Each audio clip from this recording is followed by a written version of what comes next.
This episode of A.C.M.G. Presents Talk Time Live is brought to you in part by Viewfinder's Identity Search and Design. Your choice for web design, graphic design, and all multimedia development needs. Visit VFISAD.com and let us bring your vision to reality. This is Charlotte Chung. And Fred Tatasciore. And you're listening to A.C.M.G. presents Talk Time Live. It's time. Talk time. Let's go.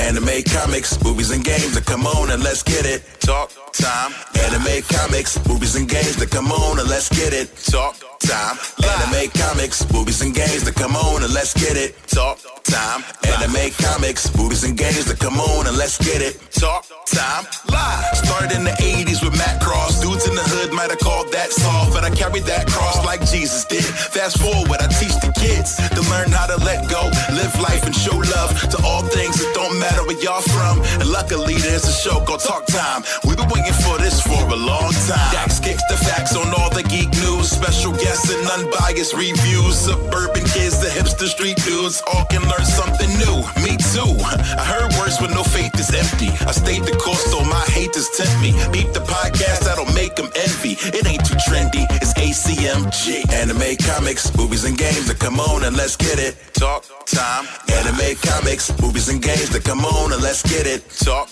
time. Anime, comics, movies, and games that come on and let's get it. Talk time. Anime, comics, movies, and games that come on and let's get it. Talk time live.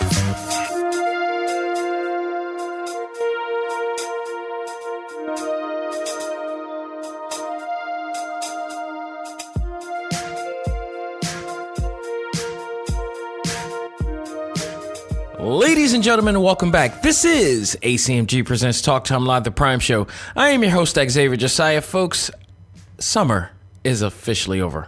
Well, not officially, but you know what it is. You feel the air, what I call the homework wind. School is back. Things have changed. There's nothing else really to do. But with that said, I hope everybody had as a tremendous summer as I had. I mean, it's just been phenomenal. And then to end it all off, to cap it all off for the summer for me, it was Keystone Comic-Con last week, which it's so crazy. It's already been a week. A week has just blown by so fast after that event. That event felt like it was just like time stopped for me because of everything that was going on there. And I was with Kiana and all of our friends at Kiana's game night, which shout out to her. She did another really good and fun one at the Thirsty Dice over there and here in Philadelphia. Really good spot. If you got family or friends that you hang around a lot, that's a really good spot to hang around. There's a bunch of board game cafes out there, but we've chose that one. That one's pretty good. The food's pretty good. It's a lot of nice little comfort food, some hipster style original sodas and everything, but really good. But nonetheless, we were just talking like it's been a week and it's just blown by so fast. This was crazy. Now it's September. It's officially September 1st today. If you're listening to this, it's probably September 2nd or 3rd or whatever. But I feel like it's officially over. Now the time to change up everything. And we got a lot of stuff to talk about this week. Some really interesting news to talk about this week. But we're going to head it off on our talk topic, which is the Young Justice season review. And we definitely got to talk about that. This has been the long-awaited, season that we've been waiting for, that people petitioned for. And we got to finally get it back, unfortunately, under the terms of the DC Universe. But, again, I've given DC Universe a lot of credit. They've built up a great streaming network for those who are into rather DC Comics or the DC animation or all of the above. So we're going to talk about that series, and there's definitely a lot to talk about because there's going to be a discussion I'm going to start off that I've already kind of started off in our ACMG Facebook group in regards to whether this may be the greatest comic book animated series of all time. Yes, dethroning my beloved Justice League Unlimited. And there is a lot to say about this. So we'll be talking about that on our talk topic today on Talk Time Live. But also, there's a lot of news going on. I got to talk about the Tom Holland panel as well. So I'll start off by that. But then we got to go immediately to left field on a situation that just occurred involving our favorite anime, our favorite top anime, our favorite greatest anime of all time, to be exact, and some of the people behind it. So we'll be talking about that right now, and let's not waste any time. Let's find out what's new in the world of A.C.M.G.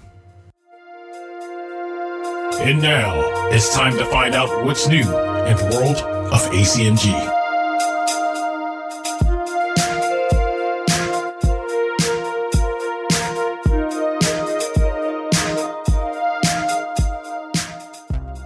All right, folks, so the Tom Holland panel, which was literally a week ago today, it was like literally a week ago. I woke up around 4:30 in the morning to leave out at 5:30 in the morning to get there at 6 and to try to get something to eat over there. And that didn't happen because there was already a line of 15 to 20 people already waiting in line at the Pennsylvania Convention Center. So I ended up staying in a line for literally 4 hours without eating. It was crazy, but it's all it's all for the sake of media and press. You know, you got to do it. Now, you would think, I'm pressed, so why would I have to wait in line? Because they were catering to the VIP people and the premium people, and I respect that. I absolutely respect that. We're getting complimentary access to be able to do things that even the VIP won't be able to do in some cases. So at least they can give them the seats that they want and do what they want. And for me, it was all right because it's like, I'm still going to get front row seat. I'm going to get as close to the stage as possible, which I did because I waited out that long. And I wanted to be a part of the whole entire thing. I wanted to see how many people were actually going to be waiting in line. And I knew the line was going to be packed. The last time I did something like this was at Wizard World, and they had Chris Evans, Sebastian Shaw, and Anthony Mackie talking about Civil War. So I knew that line was going to be packed. And also, Haley Atwell was there for Peggy Carter. So there was a ton of people waiting in line for these panels, much the same here. So you had to wait a long time for it. And in this case, again, I'm pressed. So the cool part about it is that regardless, I'm going to get my pictures. I'm going to be able to go up stage and see him up close and personal. You know, I get a few minutes to, take some pictures, and I just go sit back because I only need a few times just to get some pictures, just, watch him sit down. There's not a lot of time needed to just take pictures of Tom Holland sitting down on a chair and talking to the host and the moderators of the panel. So it's not really needed to do. So I was able to get access up there. And again, shout out to the staff and volunteers of Keystone Comic-Con, headed by Repop, because they... it's not easy putting together 5,000 people in a packed house. They prepared for it. There was a little bit of a hiccup, but it was a minor hiccup, but they managed to troubleshoot it. And nobody was there unhappy. Nobody was there, sad. It was all joy. They were there to hype up the fans. And it was, they had a few pre-show type of events going on prior to the whole top thing. They had a cosplay photo op on stage. Everybody who cosplayed, all the kids and everybody who cosplayed on stage, we were able to see it. By the way, if you're in the A.C.M.G. Facebook group or the Keystone Comic-Con Facebook group, you can see all of those photos exclusively on there. I did post some of them on my IG page at Xavier Josiah, so you can see a little bit there, but it's they only allow 10 photos on IG, but I have way more in those group pages. So if you want to go to ACMG, you could go to facebook.com/groups/ACMG1 and check them out there. But you can see how far the line was. You can see pictures of me behind a whole horde of people out there. But it was there. I was able to see all of that. It was a really cool thing. And then from that point, they started up a kind of a concert rock style moment where everybody was throwing up their phones and turning on their flashlights to have a light show. And I took pictures of that too. And I just got up from my seat and just took a whole bunch of pictures, only to see my good friend and member of A.C.M.G, Kiana, the only one not doing it. So it looks like she is part of the Zero F's club, pretty much. And it's one of the funniest pictures I've ever taken, because the picture that I'd taken there, I pointed my camera to the left to see a whole bunch of people there. I pointed my other camera to the right to see other people there. And lo and behold, right slap dab in the middle is Kiana right there, just sitting like, nope, not wasting my battery there. It was a lot of fun. But she actually enjoyed it. I do want to point that out. She really enjoyed it. It was awesome. My sister and her nieces got to see Tom Holland as well. But when Tom came out, it opened up to a huge pop. And when I say huge pop, that's a term used in pro wrestling, saying like the crowd went crazy, bananas, if you will. And it was so rock star. It was a really rock star ovation. And the minute he came out, the cool part about this that I love is that I was able to just go right up. The staff see me, invited me right into the stage area. Got to take pictures, really great quality pictures with of the stage, of Tom Holland, of the host, of the what else did I see there? They had a person doing sign language at the front too. I thought that was pretty cool, so I took pictures of her. I gotta say, I love my camera. I call it the Megatron, or in some cases, AKA the bitch. If you've seen Training Day, you know what that is. But my Megatron Canon, it is a Canon camera, but I call it the Megatron Canon because I have a L series lens that it takes such beautiful shots, man. It's absolutely tremendous. I love taking this on the road to events like this because I get some of the most beautiful close-up pictures ever, and this is no different. The Tom Holland pictures I absolutely love, and like I said, I took my seats, went back, sat down, got to enjoy the rest of it, but once he got seated, they were talking about a few things. Of course, the very moment that he came out, he thanked everybody for the support. He came up, and he also addressed so briefly the situation that he did say that he was still going to be a part of he's going to be Spider-Man, but under Sony's universe, and it's going to be something different. And from there, they just started talking about his experience on the shows and everything. And at the same time, the Binge Mode guys at Binge Mode Podcast, they really tried to get out of him some information that he could not say. I do want to point out, I want to give credit again to whoever, maybe it was his publicist, maybe it was Keystone, whoever. Thank you for not opening up a Q&A. They were able to entertain for 45 minutes, and they did a great job. But I was afraid of whether they were going to do a Q&A because, and shout out to the DJ for pointing that out too, even though I think they just decided they weren't going to do a Q&A, but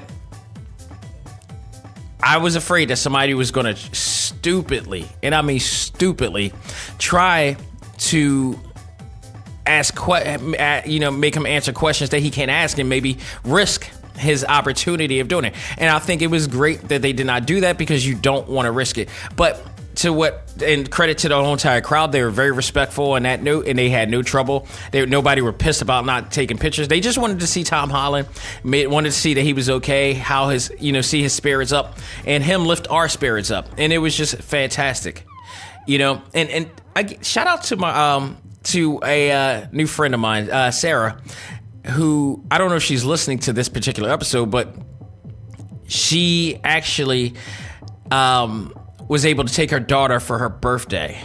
And it was really awesome that not only did she get a chance for her child to go spend the day at Keystone Comic-Con, they're not from Philly. There were a lot of people not from Philly. I got a chance to, she got a chance to see Tom Holland. I told her, the best chance you could get is, go up front, get a picture taken. You could probably get a chance to talk to him for a few seconds or something like that. And they did.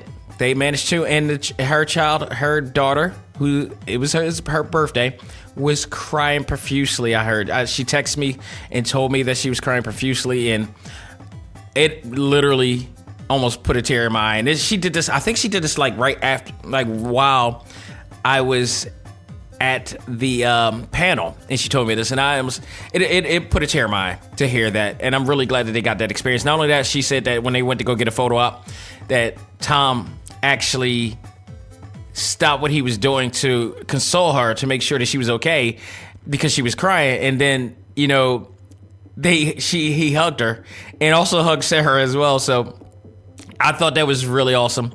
I'm glad that's the type of experience that you need. If you're going to pay that much money, that's the experience you take away from people. There are going to be people who always complain. And I'm actually surprised that people complain about going to conventions to pay like a couple hundred, which, by the way, $250 was not a lot of money to see Tom Holland, of all people, when we had Sylvester Stallone charging $2,500 for virtually the same thing that Tom Holland was offering.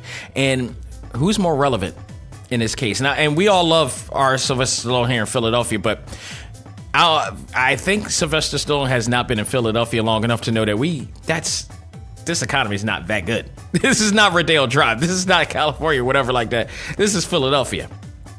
Blue collar, hard working. You know, fighting for ours. You know, that was the Rocky way. So you think of all people that would realize that, it would be him. But no, you do spend a lot of money going to cons. You do for experiences that you could take away with you for a long time. 2013, I went to Wizard World. The first time I've ever went to a con. Let me rephrase that. The first time that I actually went to a major con. Because I used to go to comic book conventions when there was just nothing but comic books there, and there's nothing but long boxes everywhere of people just tape, giving away, trading or selling comic books or whatnot, and then tape trading some things like anime and all this stuff.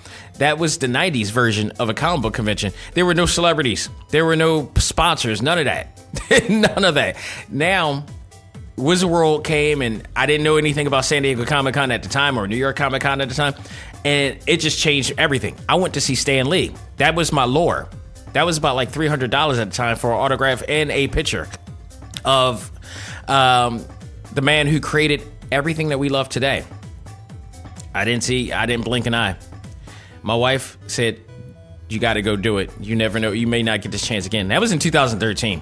That was in 2013, and we were saying that.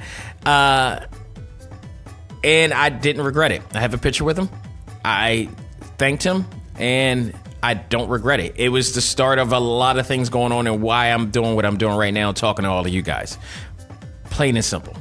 Just plain and simple. So, when people are surprised at stuff or, seeing people as that expensive, it really shouldn't be. It really shouldn't be. So, but nonetheless, it was worth it. Everybody had a great time. They got to take away a lot of great memories, thanks to, again, the great people at Keystone and Repop from there. So, and again, I want to point out, shout out to the family that I was in line with, and I wish I got their names or whatever. I wish I got a chance to really connect with them, but they were phenomenal. A really great family. A really great family that actually offered me a bagel and gave me a bagel when I didn't eat. For 4 hours, the husband came in after sleeping because the mom and the son was there. The son was playing with his really cool Nintendo Switch that he modified. He tricked up the controllers with gold buttons. It was really awesome. So we got into a conversation there. I got into the conversation with the mom as well, and we were talking while we were waiting. And all of a sudden, the father and the daughter comes, and they actually had bagels, and they offered me a bagel. I was like, sweet, this really did help me out and hold me off. So there's perks to really staying up early and late. And early in the morning and, getting the deal. So I really thank that family. I wish I gotten their names or whatever like that. But the other funny thing is that I was talking about San Diego Comic-Con to them, and all of a sudden I'm getting an idea of the net worth of this family, so to speak, is that they decided that they were I hyped them up enough and convinced them enough to go to San Diego Comic-Con en route of Japan. So they're going to take a trip to San Diego Comic-Con and spend it there. And then from there, they're going to Japan. And they're doing this for their kids, who I would have to say, upon meeting both their kids, I drew the inference that these are not spoiled kids, that these are really good kids. These are not entitled kids. Like, they were well-mannered. They were sweet. They were nice. They were awesome. I talked to the daughter about Agents of S.H.I.E.L.D. briefly. You know, they didn't come off like really entitled, spoiled brats. They came off like well-mannered, probably well-educated kids. And I was like, you know what? I'm not mad at this at all. If they can go ahead and do it, that's like life. That is very interesting. But the fact that they would do one or the other, and as a person who actually traveled to San Diego Comic-Con twice, I know how much that cost. There are 4 people that are going to San Diego Comic-Con. And then they go into Japan. I spent $6,000 going to San Diego Comic-Con. And that's not even the amount. That's airplane, that's airplane, that's hotel, that's food, that's, you know, swag, that's, you name it. That, you know, that's just for the 4 days. That's what I've totaled up for me. Some people go even farther than that. Some people go, but that, you know, and God knows what, you know, depends on the hotel that you get, depends on, you know, that all fluctuates. But that's how much I spent going there for that year. And that was just, no, actually, let me rephrase that. That was for me and my wife. That's how much I ended up spending for both of us. So, and, you know, if you put that together, scratch that. But if you put it 4 people, do the math. That's $12,000. And then they're going to Japan. Damn, that's baller. But you know what? Shout out to them.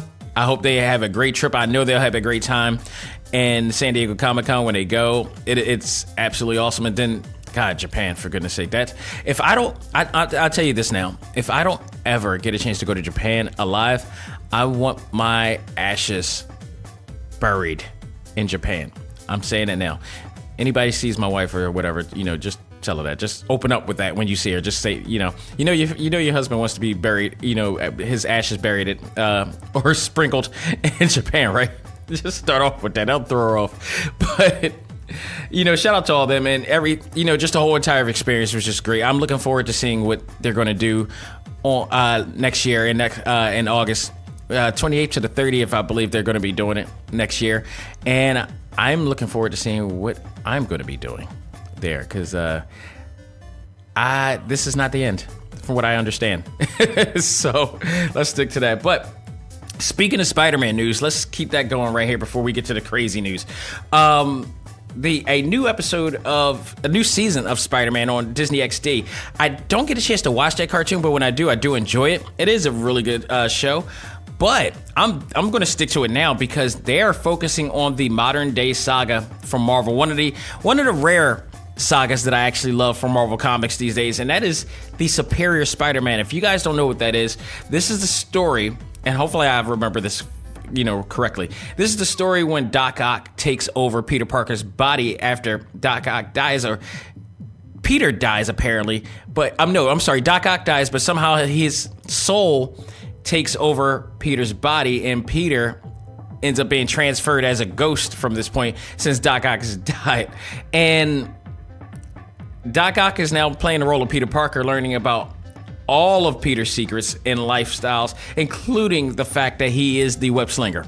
So this changed everything. In the comic book, his genius, Doc Ock's genius, ended up making Peter Parker like Bill Gates, for God's sake. And not that Peter Parker wasn't already a genius himself, but with Doc Ock, he was able to create Parker Industries. He put Tony Stark out of business. It was just insane. Like, it was incredible. He became a bit of a prick to everybody. Like, his whole entire persona changed. He ended up dating a new woman. She was like a little person, if you will. But Doc actually fell in love with her. And throughout the entire situation of the story, Doc started becoming what he did not want to be the most, and that was actually a good guy and a hero. He started to want to get the feel of what it felt like to be a hero, and he got it, and he started growing and evolving a little bit of compassion within him.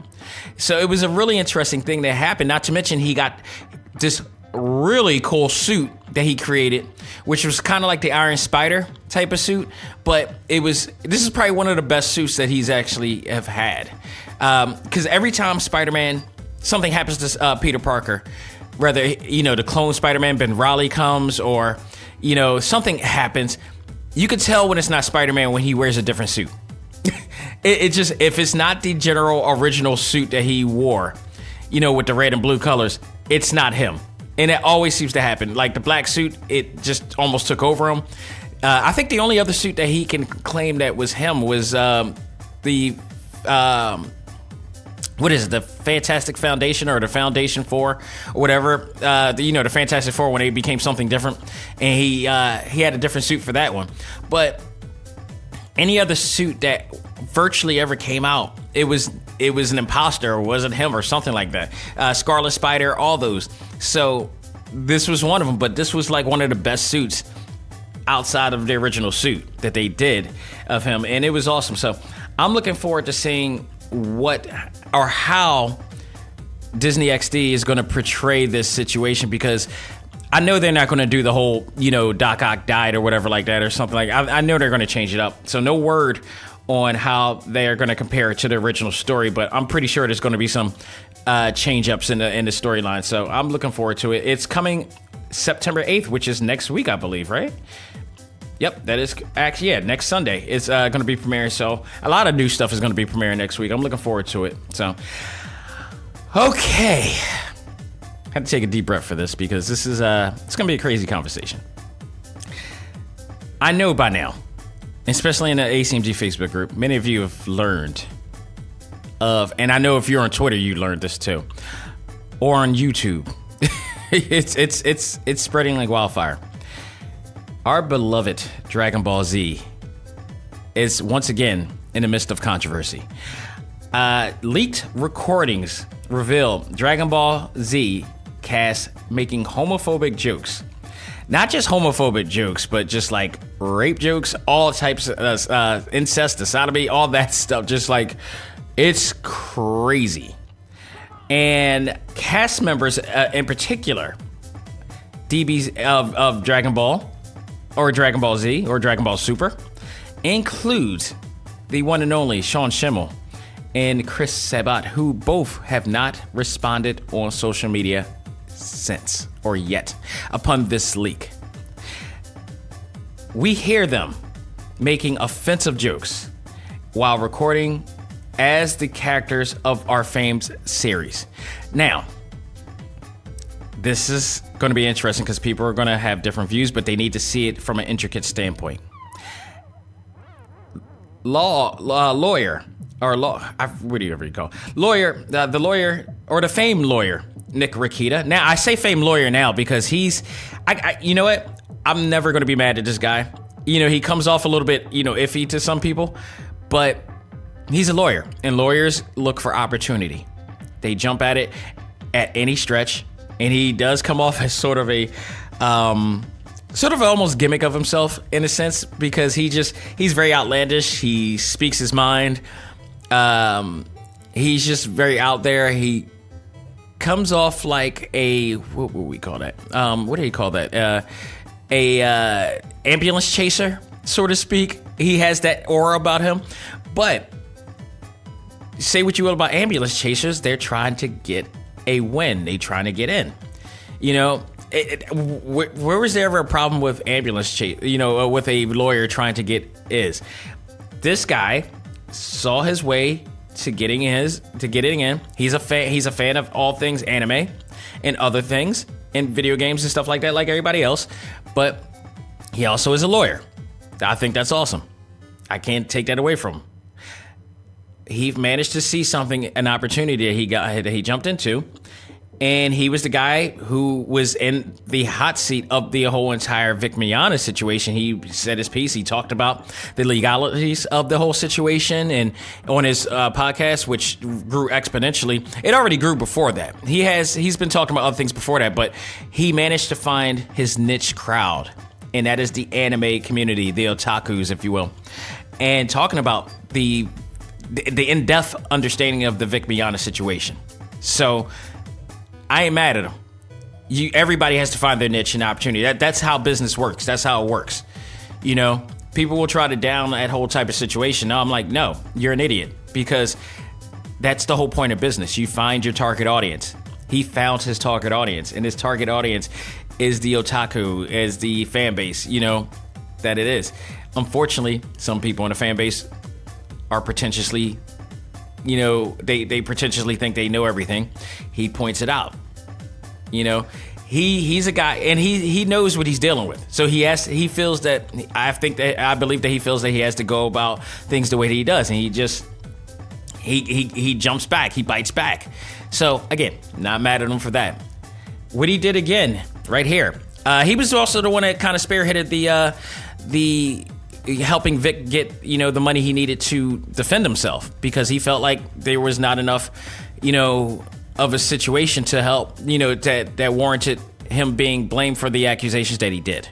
So, and honestly, and Vic Mignogna's been he's been a guest on the show twice on this show, and honestly, there isn't enough information to really pinpoint whether he is, you know, he's actually accused of everything that he said he's doing. He actually opened up to some of the things that he did, but he claimed that it was unbeknownst to him. And I do believe that there are people out there who don't realize what they do. Sometimes I've known people like that, who just doesn't understand social cues, who doesn't understand, you know, just don't get certain things that and some people think that they can get away with other things because of who they are, because of ego. That's just the way it is.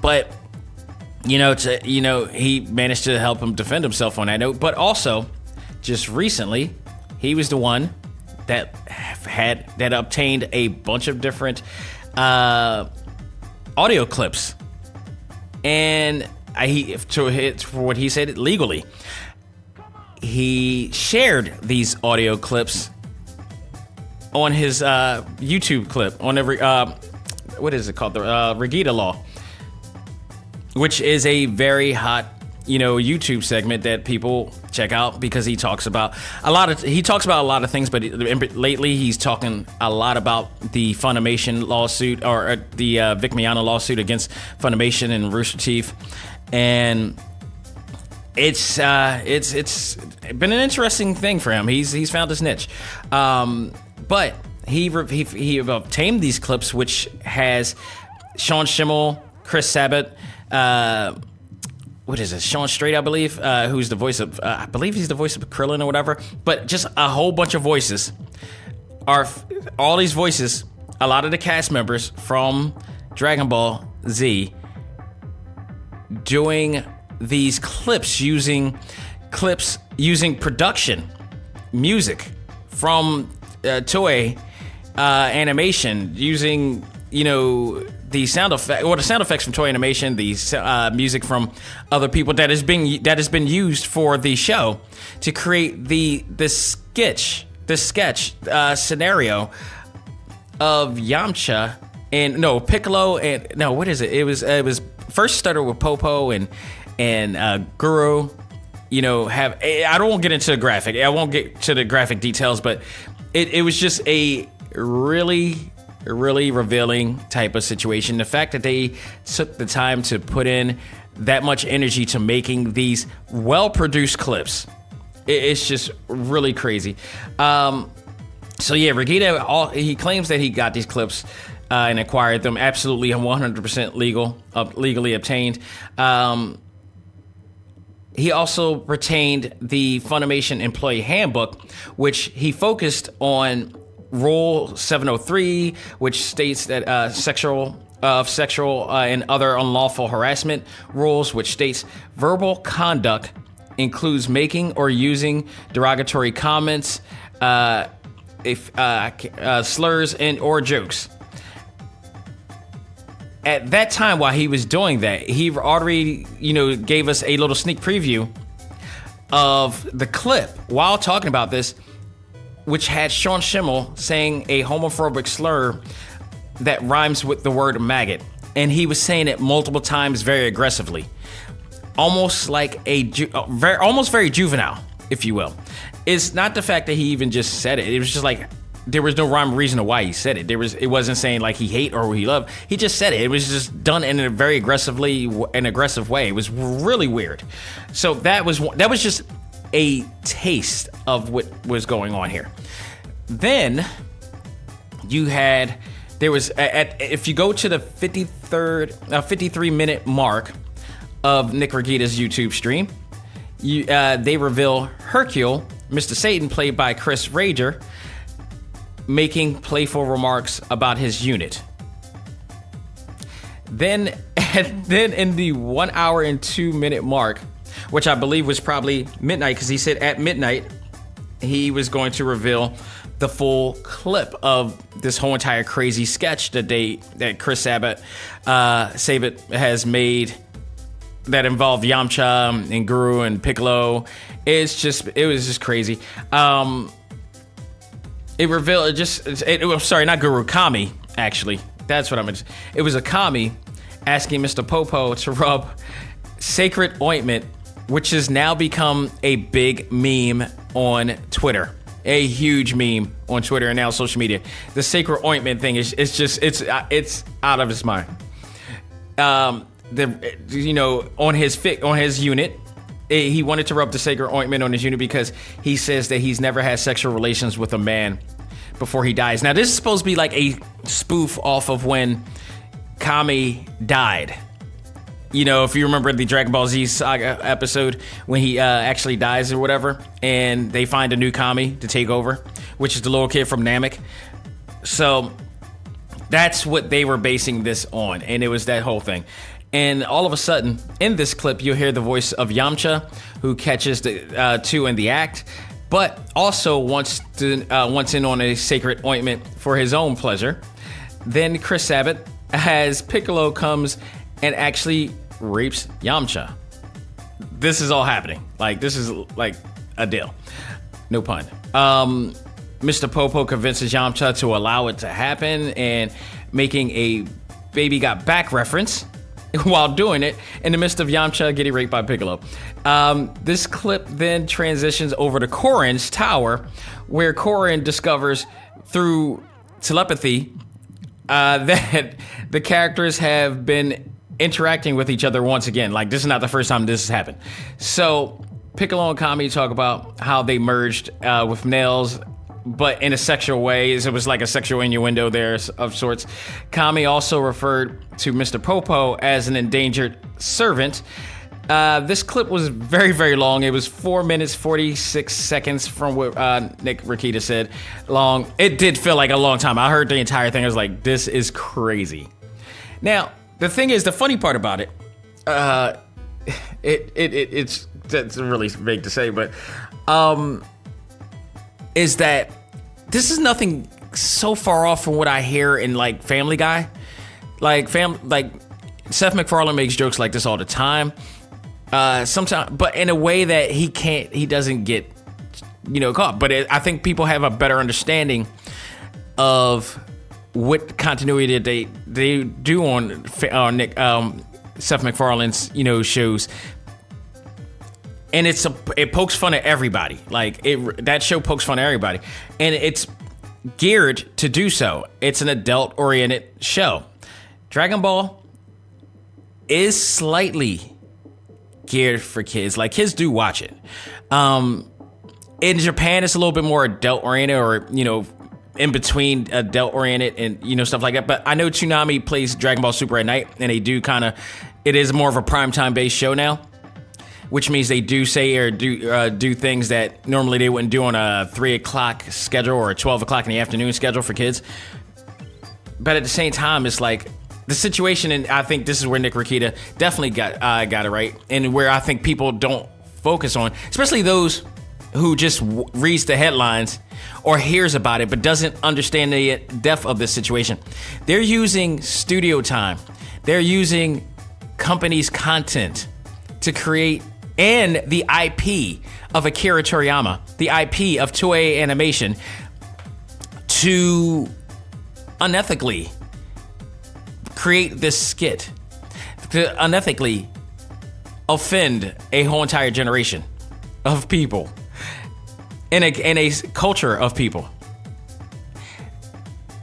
that's when it was wrong. Whether they do or say in their own time is one thing, but they're doing this in company time using, even though it's Chris Sabat's, company and audio, studio that they're doing it under, it's still using content under them. And for that, there's a terms in the handbook that prohibits any of that. And then let alone you got them playing as the voices of Dragon Ball doing that. That's where it's wrong. And that's where it just gets real. There were talks on the YouTube stream, and there are talks outside saying that this may be a double standard, pending how Funimation handles this. Because as you know, they fired Vic Mignogna for accusations alone based upon tons of people. But now we have these clips of a lot of people in Dragon Ball. How are they going to handle this? Because I find this just as offensive for them saying that. And trust me, every actor that I mentioned, including Vic Mignogna especially, I love their work. But when you do stupid things and you don't make amends for it, and again, I don't know what became of Vic Mignogna's situation, but I know he was fighting back and trying to reclaim his name from being fired from that group. But now we got these guys under a heavy fire. The main cast members of Dragon Ball. What are they going to do? Because if they don't take action on them, people are going to be really pissed because of what happened with Vic. And it's like, it's going to be a situation where they think, oh, is a favoritism going on here? Because, you immediately fire Vic for accusations of what he is, of what they're claiming that he's done. And then these guys come out and do this. Like, what's going to be the punishment for them?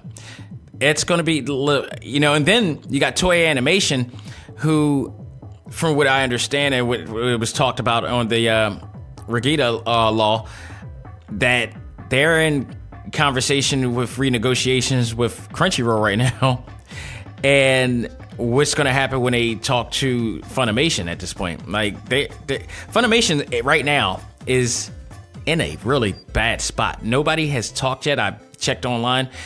Chris Sabat hasn't talked. Sean Schimmel hasn't talked. Last time he spoke was a few days ago when he said, before the video got out and the clips got out.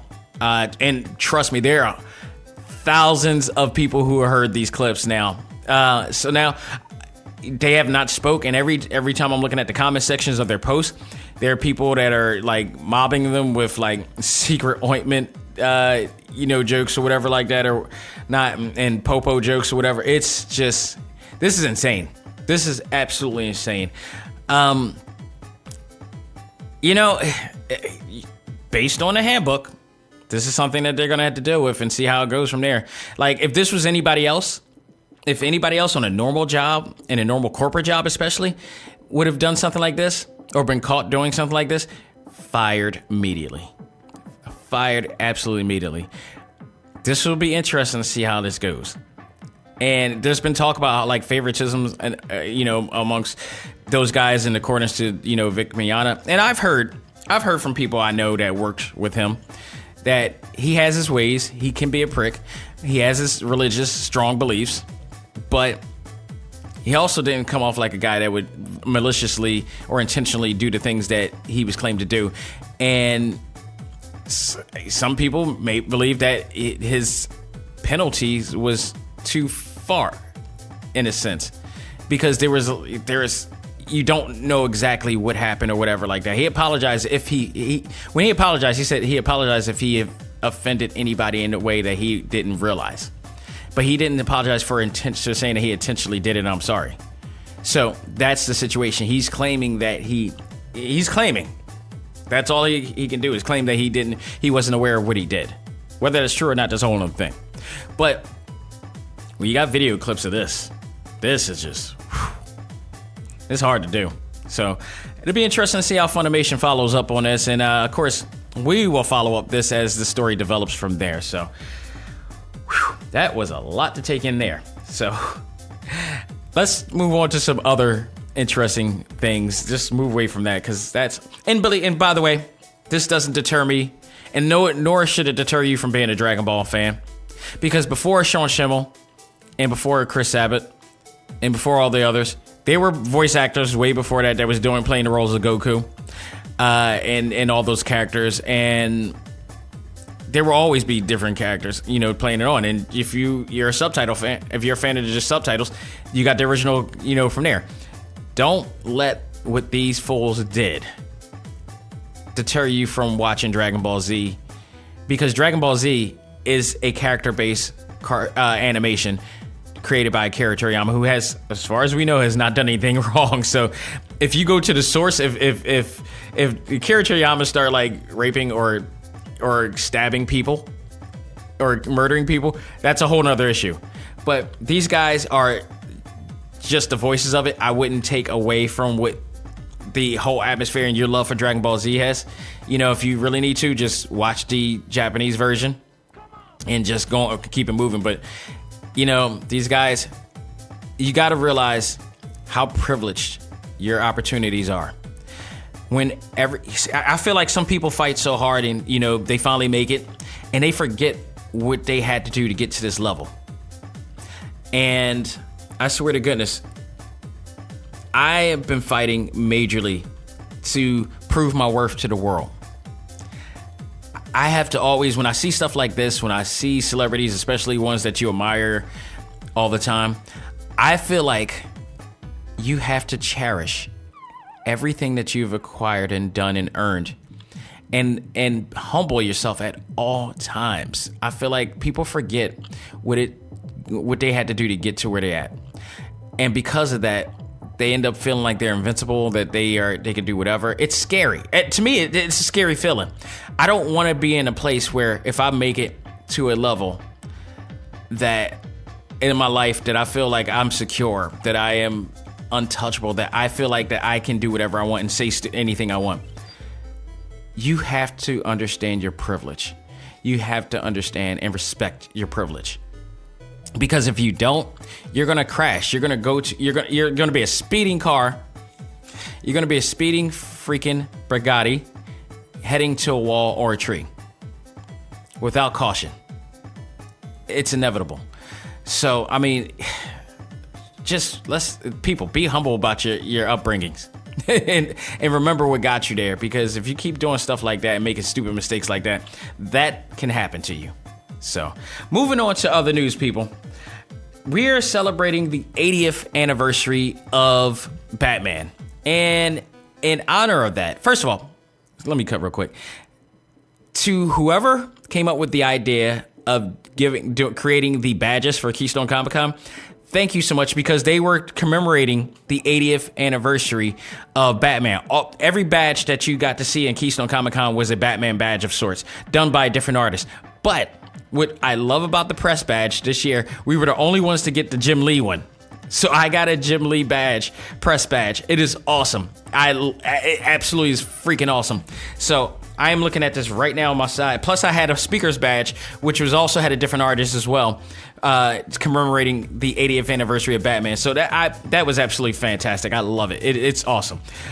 So in honor of the 80th anniversary of Batman, they're coming out with DC Animation and Warner Brothers is coming out with a 80th anniversary collector's Blu-ray box set coming out soon on September 3rd. Oh, this week.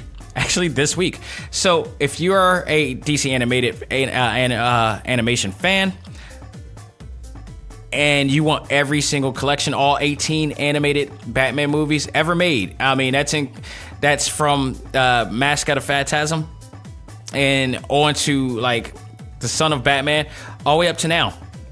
Excuse me.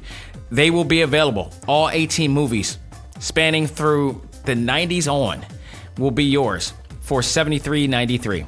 Actually, I think that's a good deal because you get a lot of other things too that goes with that. But that is excluding Batman Beyond, the Return of the Joker, which actually is one of my favorite Batman movies ever. Not the best of all, but it is one of my favorites. It actually is the movie that, because I never watched Batman Beyond until I saw that movie. And when I saw the movie, I became a fan of Batman Beyond instantly because I love what they did with that movie. It was so awesome. The cliffhanger at the end was awesome. It was like, I think it was also the first time I really appreciated the actual writing and narrative of DC animation.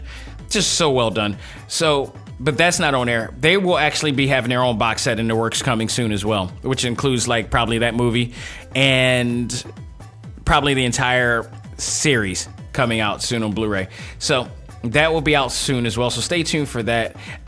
One of my favorite Batman movies, I could definitely say, is going to be Batman Superman Apocalypse, which will be a part of that as well.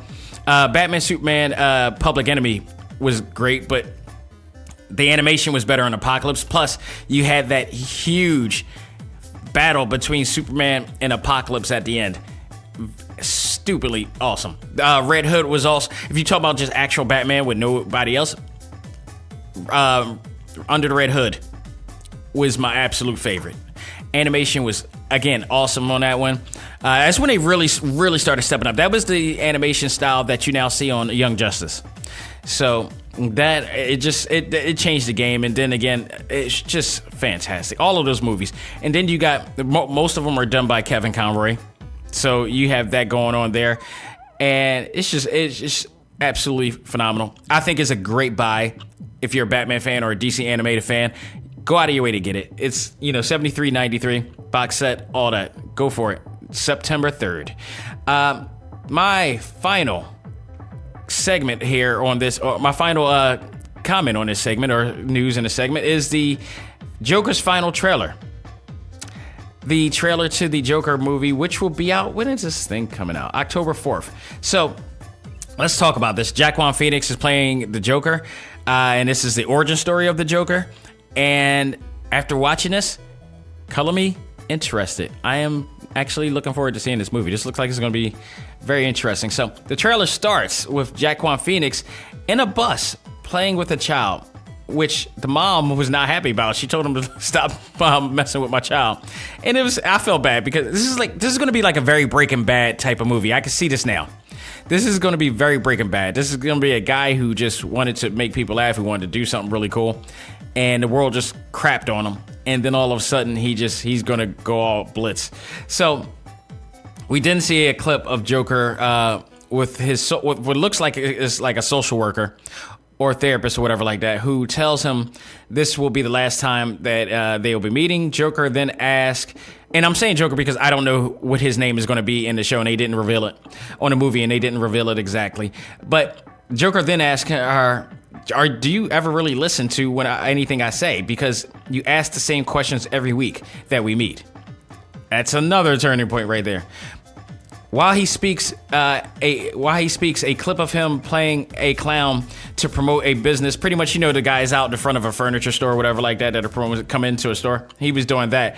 But only to have some thugs pretty much take his sign. He goes chase him, and then they beat him up in the alley. So, boom, right there. His life is just total crap. We then see a scene in the hospital where what looks like his wife is in a hospital dying, and he watches a talk show with the TV host played by Robert De Niro, which is awesome. De Niro's character shows a clip of the Joker at a comedy club and then insults him about his stand-up, to which Joker was not amused. Crap point number 4. It's just piling. It's just piling here. Joker walks into an elevator where he meets a woman played by, I forgot the actress name, but she's on ATL, and she was Domino on, what was that? She was Domino on Deadpool 2. But she's a great actress, so she's going to be knee deep in this too. Then hordes of chaos happens in Gotham City, and later Joker is appearing in the very talk show that he was insulted by with Robert De Niro, and asks Robert De Niro to introduce him as the Joker. And it just goes from there. This will be in theaters, as I said, in October 4th. I am very much interested. Color me very interested in this movie now. And their claims that he may be the new top Joker, dethroning Heath Ledger. So we'll see. We will see here. I'm sure Joaquin Phoenix is going to do a tremendous job. He is quality. The guy is quality. He puts it in just as much as Heath Ledger is in. He just may be. Who knows? So we'll see. I'm looking forward to it. I'm going to definitely check it out and review it when that comes out there. Folks, that will do it for what's new in the world of A.C.M.G. I'm going to take a break, come back, and we will review Young Justice Outsiders, the much anticipated season that is finally here, and I'm going to give my thoughts on that. We'll do that right after this. Ladies and gentlemen, this is Dak Xavier Josiah, the host of A.C.M.G. Presents Talk Time Live, the podcast. You want to catch up with all of our podcast shows and hear from some of the hottest names in all of anime, comics, movies, and games, such as... This is Miley Flanagan, the voice of Naruto. This is Stephanie Shea, the voice of Sailor Moon. This is Ruben Langdon, voice of Ken Masters and Dante from Devil May Cry. Hey there, this is Kyle Hebert, the voice of Ryu from Street Fighter V.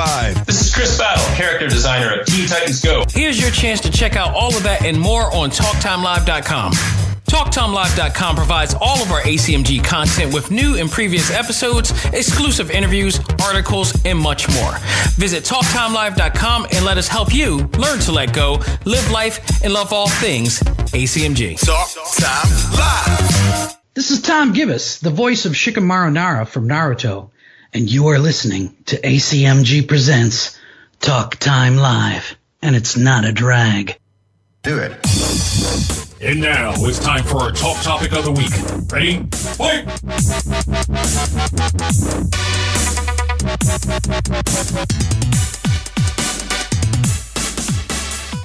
All right, folks, we are back with our talk topic of the week, and it is my review of Young Justice Outsiders Season 3. But before we do that, we actually had some breaking news. Unfortunately, I tried to, just move on with the whole Dragon Ball situation, but it was brought to my attention that something else occurred yesterday as a new YouTube clip came out talking about Chuck Huber, who is the voice of Android 17 and Pilaf on Dragon Ball Z, who had an official affidavit talking about how Chris Sabat and other members of the cast of Dragon Ball were trying to ruin Vic Mignogna, and it's all there. I haven't got a chance to check it out yet, but it's some really deep stuff, revealing things that Chuck has done. Chuck has worked also as Android 17 for quite some time. I believe he's also recently them as well too, but there's some revealing things in regards to Chris Sabat and some of the cast members and Vic Mignogna and how they were trying to ruin his image and career and whatnot. So it's like a 14-minute video clip on YouTube. I'm going to check it out, but it has an actual written document affidavit on there from Chuck Huber talking about this. So we're going to follow this up next week and get to the bottom of it, because I want to see this whole entire thing, and I want to follow it up with other things that are being talked about in regards to see if everything matches up before I even report it there. So, in other words, I'm going to do my homework and not just go by the first one. But it's really really deep thing. This whole entire thing, Funimation, whew, they got some splaining to do, and there's going to be some really big. I think there's going to be some washing up going on in that company in the following weeks to come. So let's talk about Young Justice Outsiders, the third season, much anticipated season of Young Justice. Which at the time, the first two seasons when they came out on Cartoon Network, people were loving it. It was leading up to possibly becoming the new big thing, and then they canceled it like crazy. It's just like for some reason they just canceled it out, and all of a sudden we were fighting to get this back. A lot of petitioning going on from fans, from the cast, everything. We finally got it back in the form of its new streaming network, DC Universe, which people were like, oh, man, at first. But when you actually look at the site, it actually does make a lot of sense. I would probably have done it myself. And credit to DC Universe, credit to DC Animation, credit to Warner Brothers. They gave you your money's worth.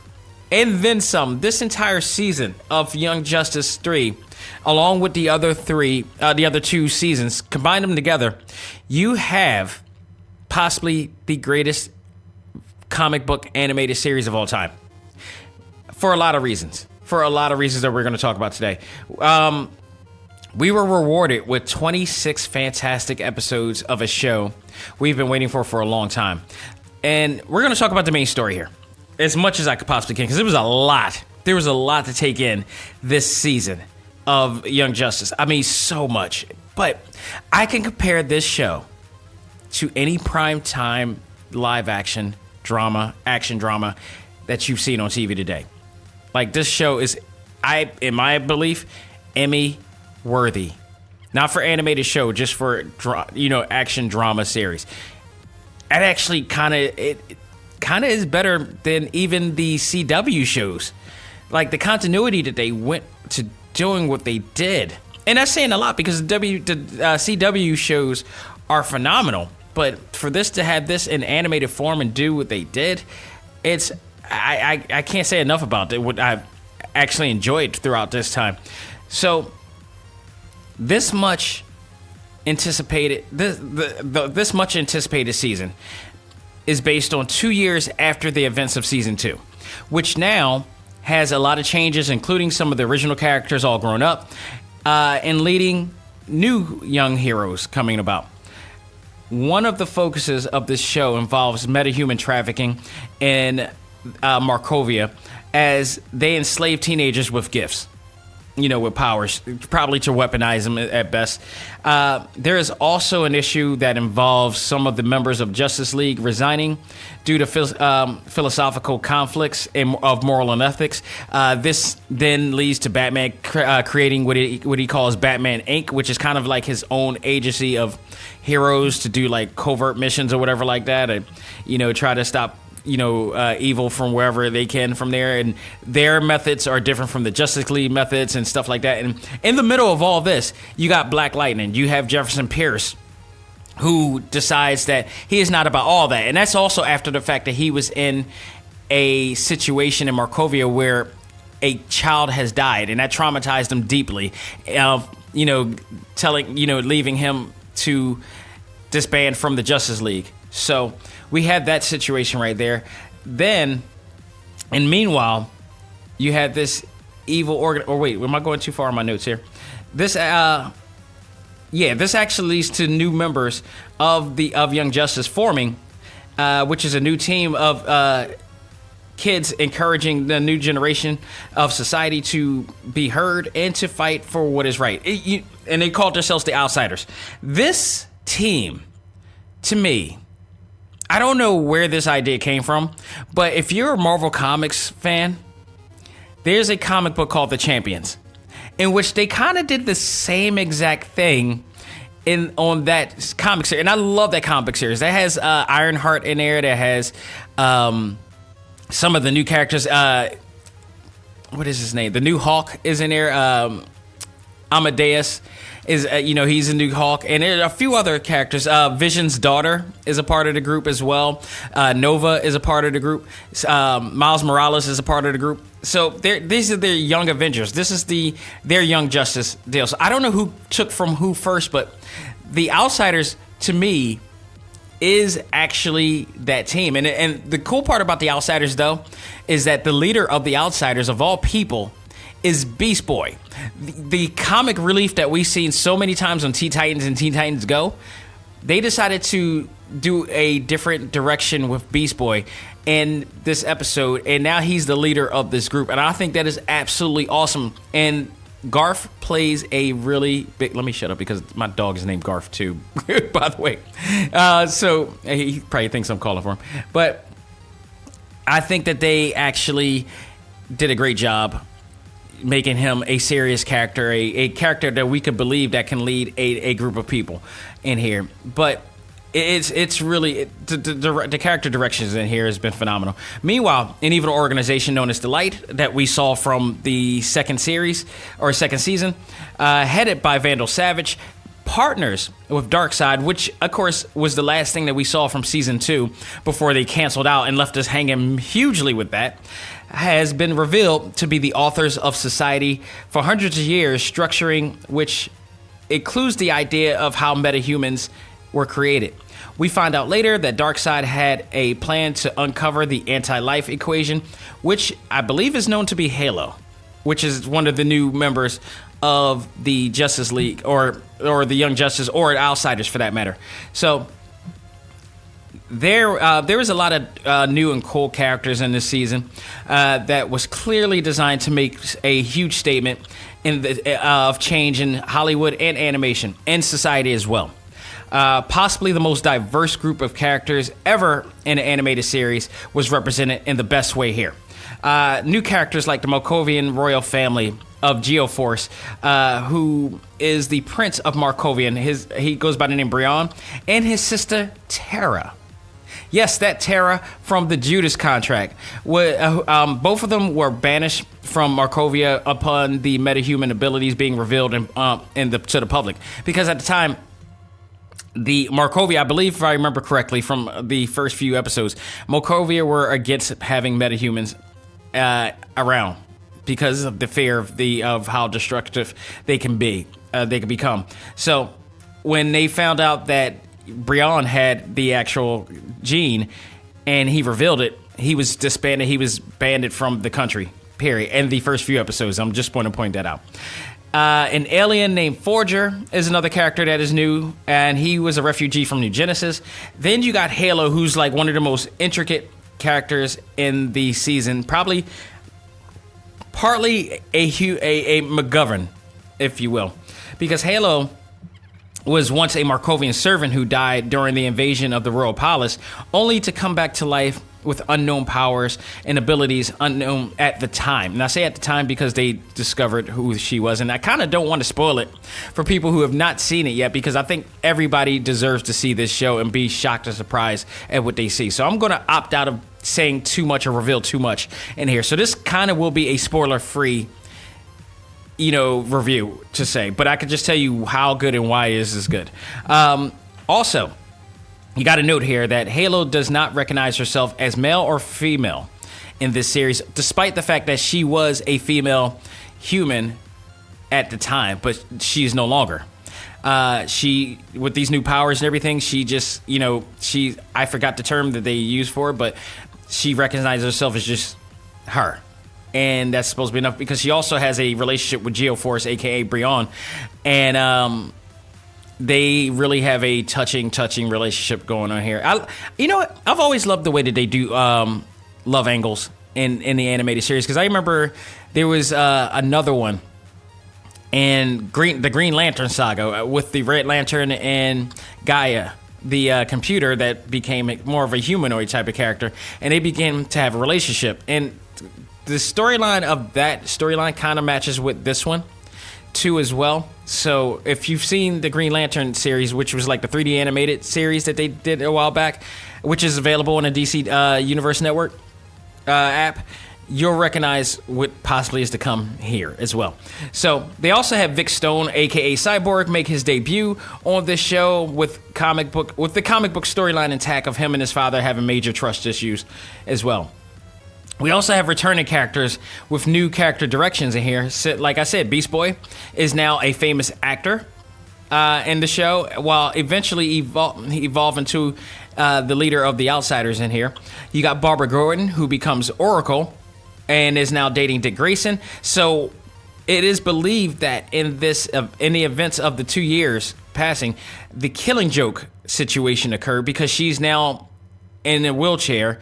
And if you guys remember that famous story, that's pretty much what happened with her, that the Joker came and shot her. And I believe that was a hint of it mentioned on this show, if I remember correctly. There's so many episodes on the show.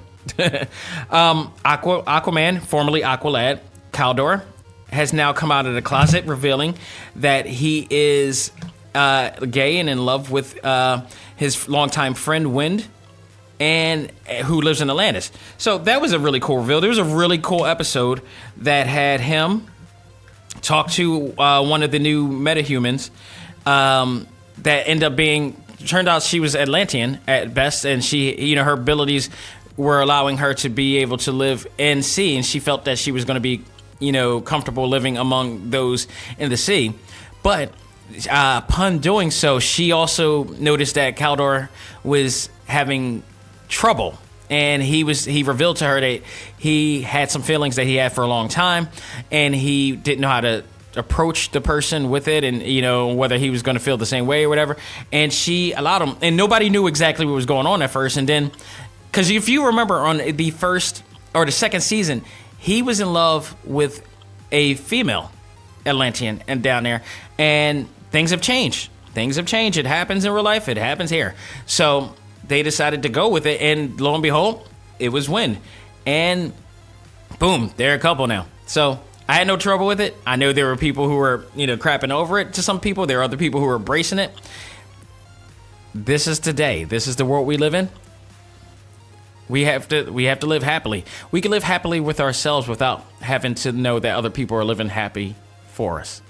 Or we, in that term, and saying like, because I feel like I say that even if I worded that right, I say that in a way that I feel like people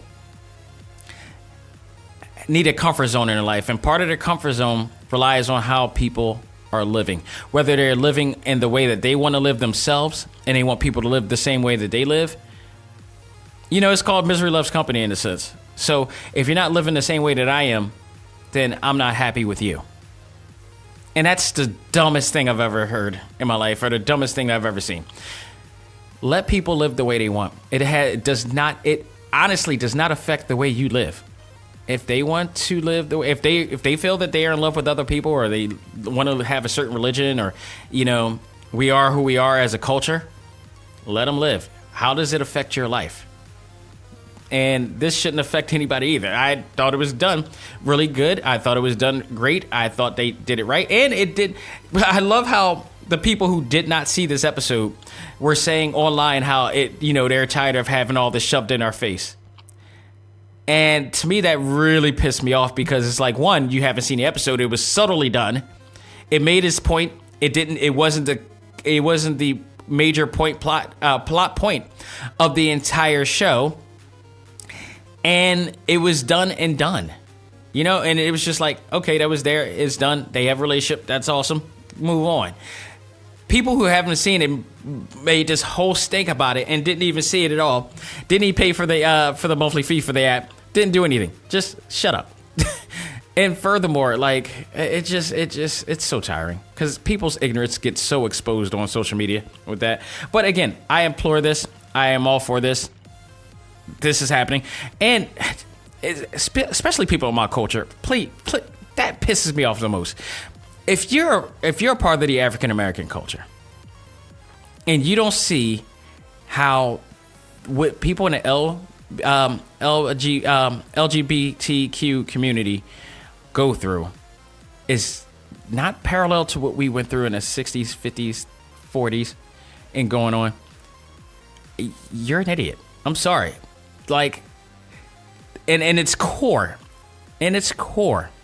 it's hate.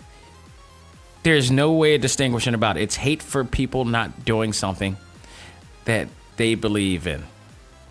It's hate. That's all it is. So for you to say that, for me, a person of my culture to say that they're shoving this down our throats, they said that there are racist people that said the same thing when the Million Man March came. There are racist people that said the same thing when we had civil rights coming down our throats, when we had TV opportunities, when we had movie opportunities, when we had, everything, and we gotten everything. They're still saying it to this day. And you think you're safe? Hell, we're arguing about how the LGBTQ community are being shoved down our throats, and we're arguing about other cultures. You know what the racist people are doing? Not giving a crap, because they have a rocket launcher aimed to blow us all up, and we're all arguing with each other instead of teaming up together and coexisting to make change and have equality for all. You stupid idiots. So think about that for a minute. So moving on to that, I apologize for that rant, but it needs to be said. So the big villains in this series also was a really interesting thing too, because what you would expect is Darkseid and Vandal Savage, who we haven't seen much of, but is playing a huge role in the background. And I assume that they will be around more in season 4. But the real big focus and villain of this season was Granny, or Gretchen Good, aka Granny Goodness, played by actress Deborah Strang.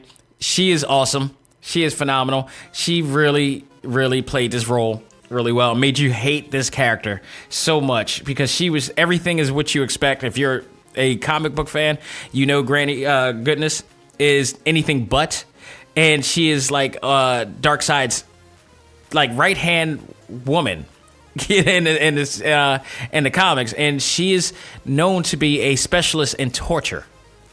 And will torture you in the worst way, and they expressed it greatly in this season as well. She also plays the role of throughout the season as a connection to Garf, aka Beast Boy, as she is like a TV network boss of some sorts, while being a servant of Darkseid. Like, so she has it's not Garf, it's Garfield, isn't it? All right. You're in a plague, boy. So it's not Garf, it's Garfield. I'm sorry.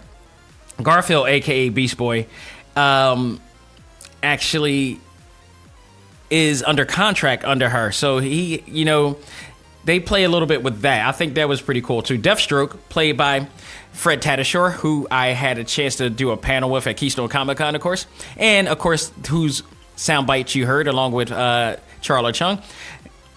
He played Deathstroke in here. Funny story. I didn't really look at IMDb, and being around Fred throughout that time and getting to meet him and understanding his voice and doing my research and everything, I didn't realize that he played Deathstroke. And I heard the voice, and I'm like, no, is it really? And I looked it up, and damn sure it was him. So I was really happy about that. That was awesome. This man does it all. Like I said, wherever you go, there he will be. He always is he's constantly doing voices for a lot of things out here. And he played a really good Deathstroke, which was who played as the secret teacher of Terra, who was also the informant for the Light. Now, they partially did do the Judas contract, but not going to spoil it. The Judas contract, quote unquote, is sort of part of the storyline in here. I'm just going to say there is a twist to this story, just a little story element right here. I'm going to tell you that. So, Lex Luthor, played by, this time, Mark Ralston, was indeed portrayed as this series' version of Donald Trump in the best and worst way. However, this time around, he was not the president, but he was the UN Secretary General, which also working behind the scenes on his own agendas as well. So overall, the season superseded expectations in part, made some game-changing risk-taking decisions in this season that will be talked about for years to come. The series will hopefully be the start of many animated shows embracing and accepting change in society. I really do hope so. The content and dialogue was very adult-oriented. Like I said, I could compare this to any primetime action and or drama that you see on TV today. It was very sophisticated narrative that, to me, rivals not only just live action dramas, but it really rivals other animated shows as well. This long-awaited and much-anticipated series that fans fought for years back, they did not disappoint one bit. The show and season is so great that, in my opinion, I'm going to say this right now, and it's really hard for me to say because for years I've been saying this. I think Young Justice, at this point, has dethroned Justice League Unlimited. They are both 3 seasons off, with Young Justice becoming a 4th season, and I see this is already alone. If you compare 3 seasons to 3 seasons, superseded them in every way, and that's saying a lot because Justice League Unlimited was the freaking show. Dwayne McDuffie, God rest his soul, has put his heart and soul into this in the writing of that show, and the show is still one of the greatest of all time. But now it is, to me personally, it has stepped down because of what they've done with this show and the responsibility that they took to make the show what it was. And then, yes, the responsibility. So I really enjoyed it. This made, this animated series we needed. This is the animated series we needed for this day and age. And DC Animation once again reigns supreme. So with that said, this gets an A+ for me. Just no doubt. If you combine all of them, definitely A++. So awesome series. If you have not seen any of the Young Justice, is available now on the DC Universe app. the entire season, the entire third season is available. So if I was you, have a lot of fun binging from season 1 all the way from now. You will not be disappointed. And I absolutely recommend it. If you want a reason to get the DC Universe app, this is just one of the reasons. There's a ton of other reasons to get it. Titans 2 is coming. Doom Patrol, I loved. I think Titans 2 is going to be better than Titans Season 1. Titans Season 1 was okay. Swamp Thing was phenomenal, and they canceled it for some stupid reason. But there's a lot of other great content in there. I would highly recommend checking out the supposed to have been pilot of Aquaman, played by the actor who ended up playing Green Arrow on Smallville. So that was actually I don't know why they decided not to pull the trigger with that one, but if you've never seen the pilot episode of Aquaman, the live action series, go out of your way to check it out. It was actually really interesting, pretty good what they did. Like, before there was an Aquaman movie, they were going to do a TV series, and it never came through. So, check it out. I think DC is just addicted to canceling series. I don't know. So, but definitely go out of your way to check it out. Even if it's for a month, you could go in, pay for a month, go right out if you will, and just keep jumping back and forth just to watch shows. Or if you're just a fan, just invest. It's a worthy investment. I can definitely tell you that. Folks, that will do it for this edition of A.C.M.G. Presents Talk Time Live. We are back in the flow of things. This week on Select Start, I have played Astral Chain. I'm still playing it. I will probably have beaten the game by the time we do that show. So I will definitely be reviewing that game. Believe I will be talking about the Ultimate Alliance editions of Cyclops and Colossus as well, and any other great news that will be coming about. Yakuza 7 has come out, and I want to talk about that on that show as well. So, because I'm going to compare and contrast to what they're doing, what Yu Suzuki is doing with Shenmue 3, which will be coming out shortly as well. So, that is something I definitely want to get into as well. Next week, God forbid, I don't know, whatever comes up next week, we will talk about this news, this Funimation news. I'm pretty sure is going to be a big topic as well. So we'll talk about all that and much, much more. But thank everybody, all the new people that have come to listen to my show now. Every week I'll do a different show for Select Start, our video game podcast, and then every Sunday we'll have a brand new episode of the Prime show of Talk Time Live. So thank you for the support. Thank everybody again for, Keystone Comic-Con, all those people who was able to meet, to give out the coasters to everybody, all of that. Thank you. Keep supporting us here on TalkTimeLive.com, on Stitcher, iTunes, iHeartRadio, Google Play, Podbean, and maybe more. And again, now time is winding down. I'm going to pretty much look out and target Spotify for those who listen to Spotify as well. So stay tuned for all that and much, much more, people. Thanks so very much. On behalf of myself, this is Dex Xavier Josiah saying, learn to let go, live life, and love all things anime, comics, movies, and games. This is A.C.M.G. Presents Talk Time Live. I am out of here. People, take care. Have a great week.